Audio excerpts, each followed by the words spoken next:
join the meeting. So the meeting is now being recorded, and I will now take the sederant for this meeting of the Cambuslang and Rutherglen Area Committee held on 15th of March 2023. So we have apologies from Councillor Bradley. Do we have Councillor Brogan in the meeting? No. I can see that we have Councillor Brown present. Do we have Councillor Kalikis in the meeting? No. I can see that we also have present Councillors Cowan, Cowie, Fulton, Lennon, Loudon, Nugent, Ray and Walker, and there are also a number of officers present today. I'll hand back to yourself, Chair. Thanks, Carol. Okay, do we have any declarations of interest? Councillor Brown. It's not a declaration of interest as such, just to say that Margaret Cow is having difficulty getting into the meeting despite what the clerk said on that one. I think she's going to log on again. Thank Great. you. Thanks, Robert. Okay, we'll move to Councillor Cowie. Hi, Chair. I did. My screen went completely black, but I've had to leave and come back in, but I'm back. We're sorted. Thanks, Margaret. Right, great stuff. Minutes of the previous meeting. Do we have any questions or comments on the minutes?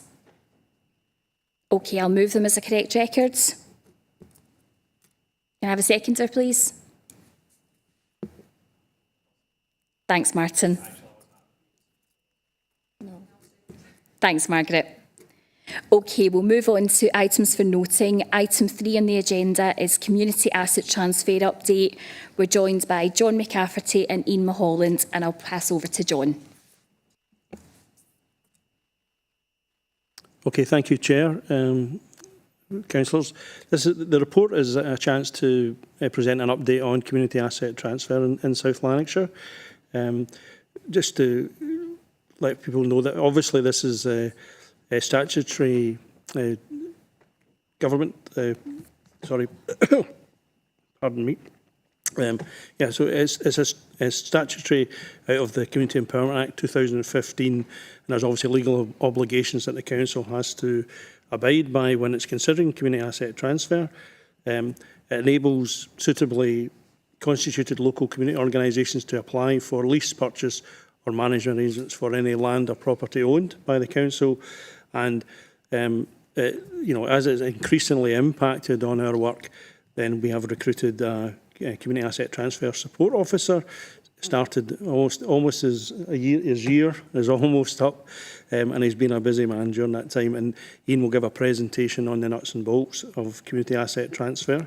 So we were obviously looking to promote community asset transfer, so we've redesigned our internal processes. There's been some internal training provided. There's an online facility now in terms of learn online.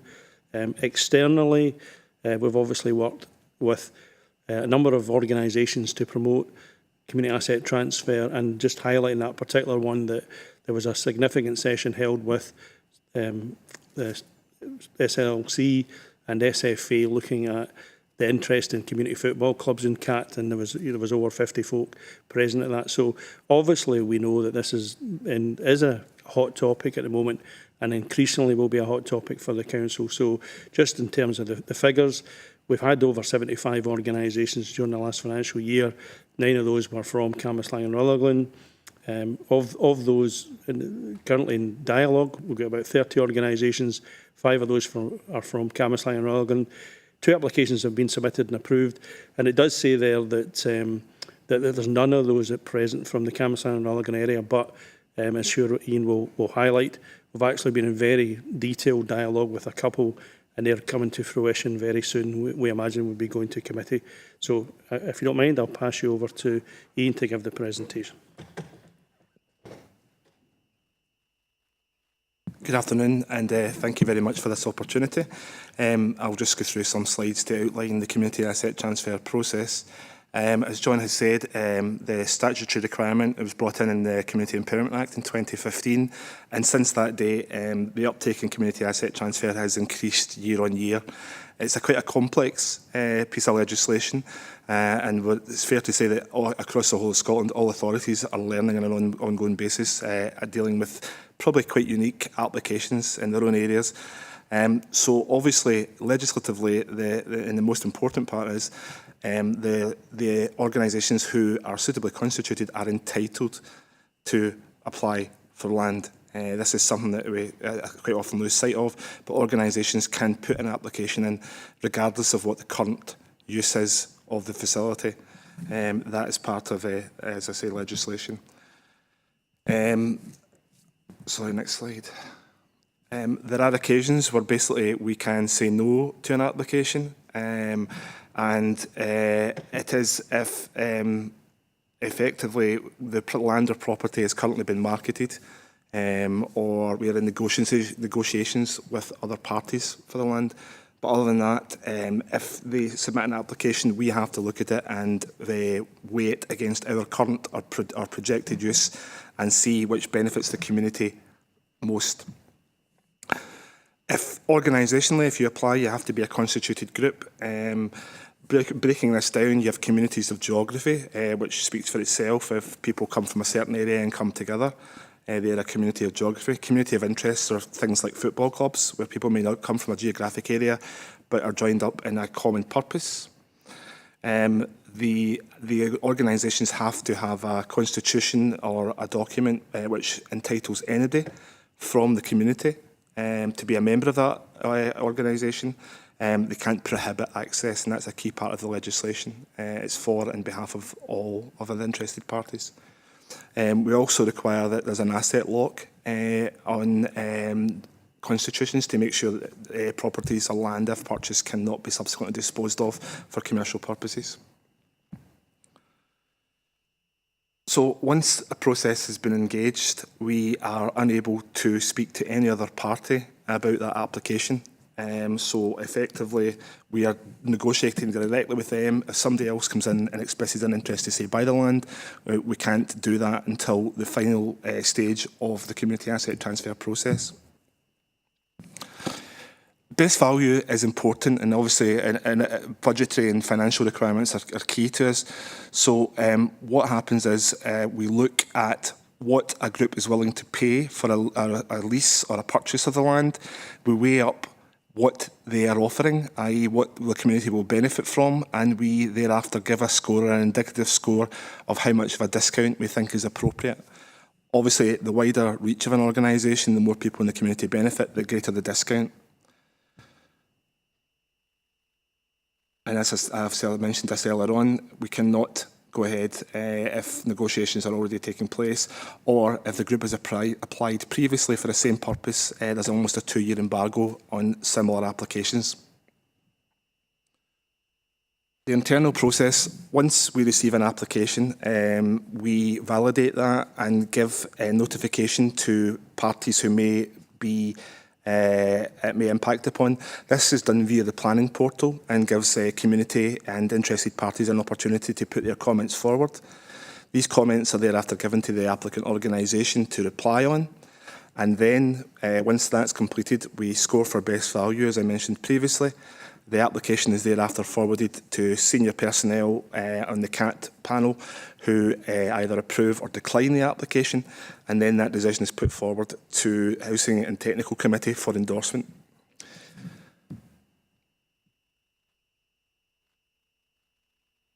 So effectively, once an application is in, legislatively, we have a 6-month period to turn that application around. This means that obviously all the previous things I've mentioned, i.e. validation, planning, internal scoring and approval by the councillors has to be done within a 6-month period. If not done, the organisations can apply or appeal to the Scottish Government for a review. When an application is received, the first thing that I do is check eligibility for the group, make sure they're constitutionally sound, make sure there's successional planning, there's a degree of financial prudence and an ability to carry out their plans. They thereafter have to prove to us that they are capable of doing that, and we provide information for them to substantiate their business case. So in this instance, it would be conditions of the property, what the utility costs are there asbestos implications. All this information is given to the groups to effectively allow them to make a decision if the asset is an asset or actually a liability. In some instances where there are staff involved, we have to basically go through, make the group aware that 2-pay legislation may apply.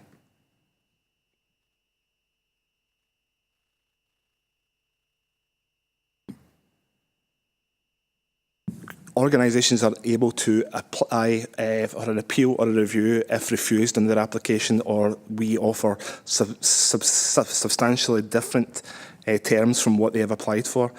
In the first instance, they have the right to apply for a review at the council level, and thereafter the right to apply directly to the Scottish Government, who will do a full appeal review there. Thus far to date, we have had one review and appeal which is went through Scottish Government, and our decision was upheld. So my job is to scrutinise applications, identify council usage. Obviously, if a property is, the land or property is something that we have future plans for, we have to basically weigh this against what the group are talking about, what they want. Provide the baseline information, which I've talked about. Assist organisations with completion of an application, and liaise with relevant departments such as planning. So in some instances, trying to get ahead of problems before they become problems. Quite often we look at parking issues. If a group's going to do something in a facility and greatly increase the parking, what's the implications for that, and how are we making sure we take cognizance of that in terms of an application? We have to annually submit a return to the Scottish Government to analyse performance. And year on year, we are having a lot more interest in CAT. To accommodate this, we've improved the council website, we've streamlined our own processes, and we've continued to widen engagement. And it's fair to say, as John mentioned in the figures, over 75 expressions of interest. That doesn't count the groups who ask the question about the process but aren't suitable. It'd be fair to say I deal with a lot more applications than that, or interest in that, sorry. Difficulties, quite often, as I say, 6-month periods, quite restrictive, and it can be often difficult for me to obtain information to allow organisations to make decisions, and this causes a degree of frustration amongst organisations, unfortunately. We've had FOI requests frequently in the past when groups aren't happy with decisions to question the internal process, and also it's fair to say that in instances of applications, we've had problems with groups not fully engaging with the community. It's key that they actually have discussions with the local community, and they bring them along with them rather than act independently from them. And that concludes my presentation. Thanks for the opportunity to be here. I'm happy to field any questions if appropriate. Thanks, Ian. Okay.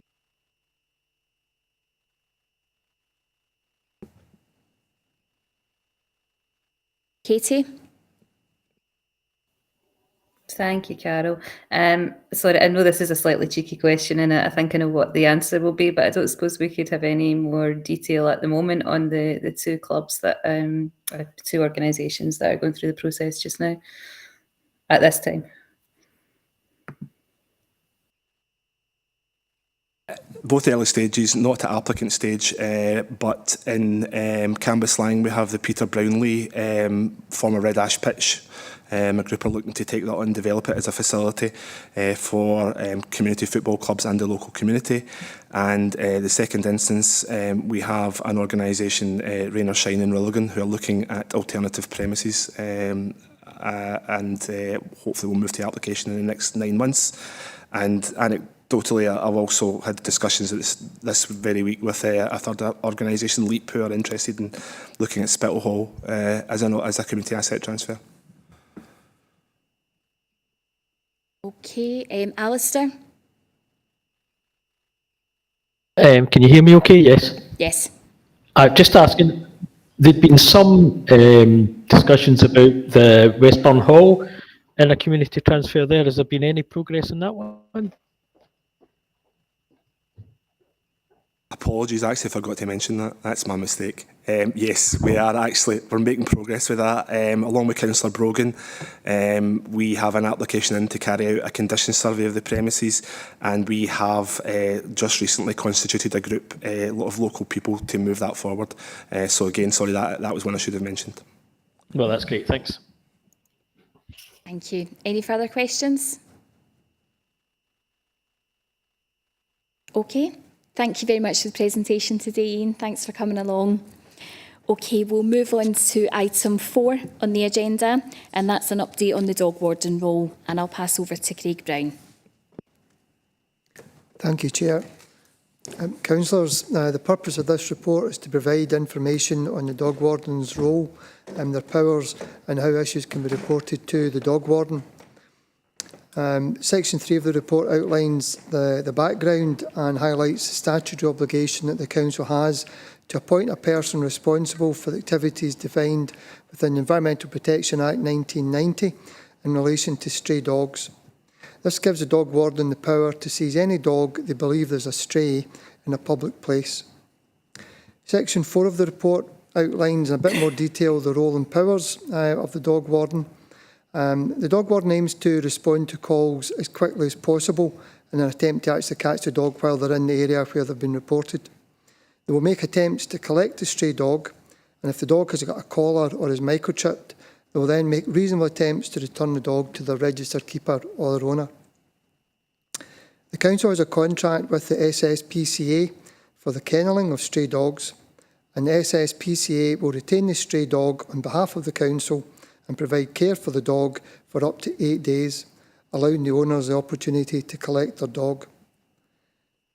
It's a legal requirement under the Microchipping of Dogs Scotland Regulations 2016 for a dog to be chipped, and the dog warden will check these obligations when collecting stray dogs. In addition to the stray dog duties, the dog warden will assist officers within her team in relation to dog fouling enforcement when our stray dog duties allow. Also, due to their experience with dogs, the dog warden will provide support to officers and other teams who are investigating dog control issues.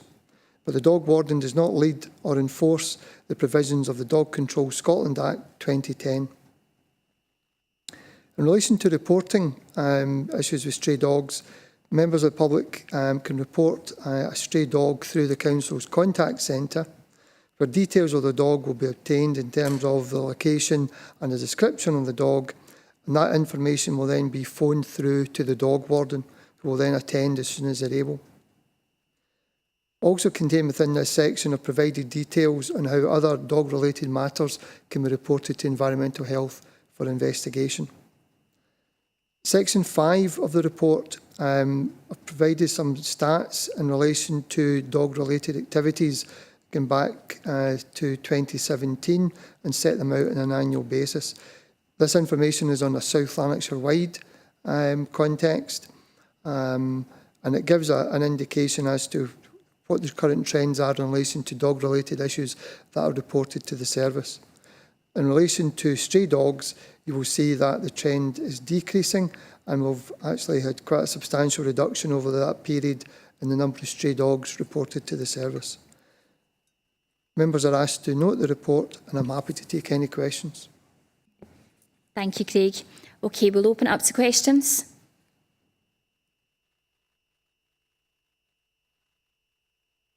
Can I ask a question, Craig? What would you say the reason is that the numbers are going down for stray dogs? Any kind of reasoning behind it? I would like to think it's because people are being more responsible in relation to their dogs. You're probably all aware that over the COVID epidemic, dog ownership increased markedly, as did the cost of dogs. So people are buying a very valuable pet, so you would like to think that they're actually taking care of it, and when it's out in their garden, that their garden's secured and a dog can't get out. We don't have any other information that specifically would indicate as to why there has been a decrease in stray dogs, but it is pleasing, and we hope it is maybe a measure that people are taking in a more responsible attitude to making sure their dogs are controlled when they're out in their garden. Thank you. Thanks, Craig. Okay, Robert. I wanted to ask really the same question about the dog fouling reports, because it seems odd that they've declined by, what, a third or something like that since before COVID. I don't know if that's necessarily our expectation from what you get in the reports. But linked to that, I wondered if there was any kind of sense of, was the dog fouling getting worse or better, and to the extent to which we're still able to produce dog fouling, if you like, patrols in local areas and stuff like that, and respond to local incidents, what the capacity is on that kind of thing. Okay. In relation to the dog fouling, obviously I've only got the information in relation to the number of inquiries that have been made to the service. We are aware that it is a very emotive subject. Historically, people have not been shy at coming forward when there are instances of dog fouling in their area. We do respond to these complaints, and we do carry out dog fouling patrols. That's reactive to the complaints that come in, but where resources allow, we will always also try to carry out proactive patrols where we've got areas that we receive frequent complaints. And I do actually have some information I can pass on. Since 2017, over the period of this report, across South Lanarkshire, there's been over 2,500 dog fouling patrols carried out by the team. And in 2022, there were 402 dog fouling patrols carried out. That sort of reflects a slight pick-up after the COVID outbreak, because obviously there was limitations there in terms of people going out in pairs to do the work. But as I say, we do actually carry out these patrols. The officers carrying out the patrols have jackets on that highlight that they're from environmental health, and they're doing a survey in the area, which again helps with a visible presence, so that people who do walk their dogs will see that those areas are patrolled, and it may encourage some dog owners who maybe are less responsible than others to think that actually it's better to pick up after the dog rather than risk being fined. If that answers your question, Councillor. Yes, thank you very much. That's very helpful. Okay, Andrea. Yeah, thanks, Carol. I would just like to ask Craig, I mean, it's not a criticism in any way. Obviously, the dog fouling numbers have come down, but, you can see if you go out for a walk, that there's dog fouling everywhere in every area. And I just wondered, of those 582 reports, how many of them actually follow through to the £80 fines? And, as I say, it's not a criticism because I suppose it's a difficult thing to catch someone in the act, or to catch the dog in the act, I suppose, which is what you require. But I just wonder how many people actually get fined. Thank you. Okay, thanks, Councillor. Yes, I've actually got information because I was anticipating that may be a question that would come up today. In relation to 2022 and the 582 complaints that were received, of those 582, 111 were from the Rutherglen and Cambuslang area. And of the 582, 10 fixed penalty notices were issued to irresponsible dog owners who were witnessed not picking up after their dog. And you summarised it really well in your question, in that we have to actually catch somebody failing to pick up after their dog, which can be quite difficult because we tend to be out in open spaces, because a lot of people will walk their dog on the street or they'll walk their dog in a park. So it's sometimes difficult for us to carry out covert surveillance because of where dog fouling takes place.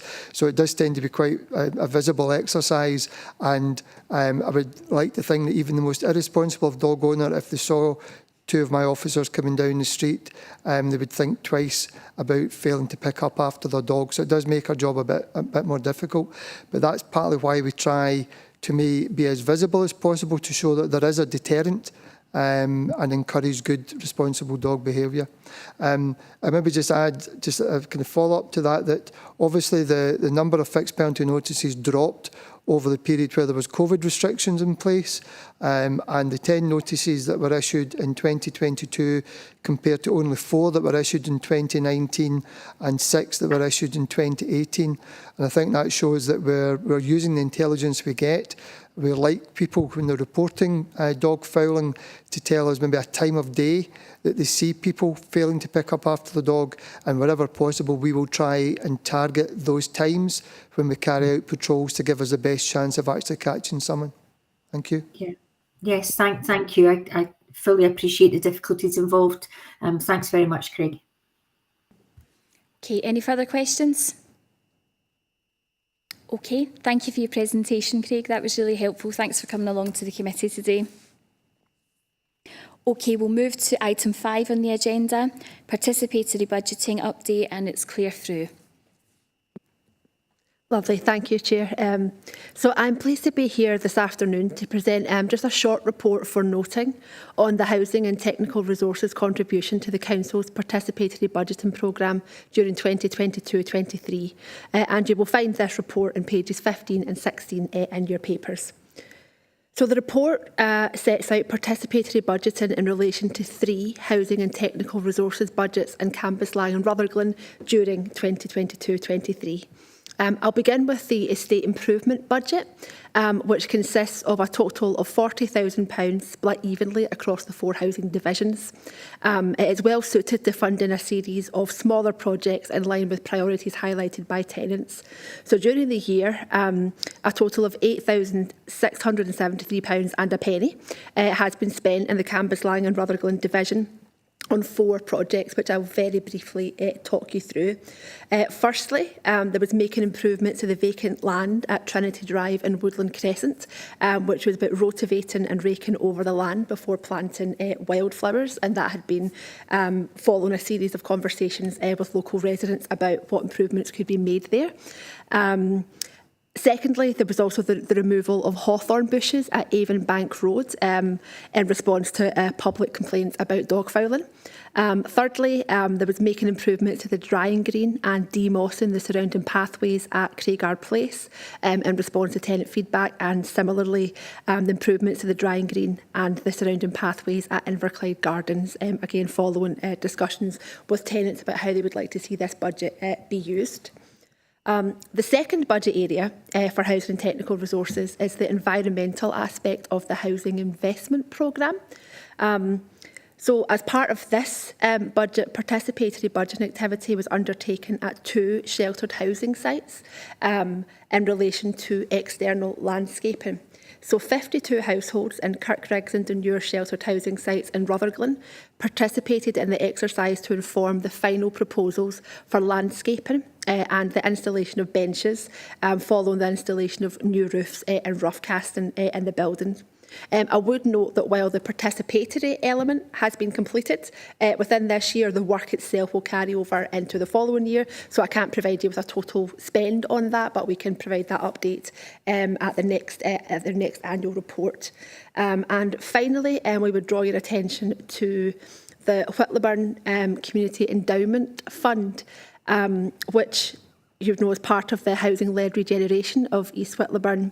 The Council's contractor, CCG Homes Limited, provided a sum of £50,000 as part of the project's community benefits package. So 170 households who had been allocated a council property as part of that development were consulted on the allocation of this fund through a series of individual conversations, and a survey was delivered to each home to make sure people had a range of ways that they could feed in to the decision about the allocation of the funding. So to date, £20,000 of the Community Endowment Fund has been spent. Firstly, on the provision of £100 food shopping vouchers to 170 households and council tenancies in response to the cost of living crisis, totalling £17,000. A donation of £1,000 split evenly across 2 local primary schools to support festive activities. And thirdly, a donation of £2,000 to the organisers of Cambuslang Summerfest, with the annual event open to all tenants and residents. But plans are underway to spend the remaining £30,000, and I'll just outline what those plans are. Firstly, a donation of £14,000 to the local Our Place, Our Plan group to support regeneration priorities set by residents of Springhall and Whitleburn through participatory budgeting. Second part is the provision of £100 food shopping vouchers to the 60 new West Whitlaburn housing cooperative tenants, again in response to the cost of living crisis, basically matching what had already been provided for the council tenants who had already moved in, making sure that the housing cooperative tenants who moved in the next phase got the same, were provided with the same food shopping voucher. There was also a donation of, or there will be a donation of £5,000 towards the West Whitlaburn Housing Cooperative-led food pantry to enable them to continue providing free fruit, vegetables and other provisions to everyone who lives in the area, obviously including council tenants. There'll also be £3,000 for the installation of a new bench and commemorative plaque for the central open area. And finally, there will be £1,000 retained for use towards the set-up and running costs of a family fun day within the development, and also setting aside £1,000 for the establishment of a new tenants and residents association in the area, now that people have got moved in and got settled, the chance to do that as well. So officers from Housing and Technical Resources will continue to take forward opportunities to help determine the outcome of spending across the relevant budget areas and provide further updates to committee in due course. I'm happy to try and answer any questions. Thank you. Thanks, Claire. That was very informative. Okay, we'll open it up to questions.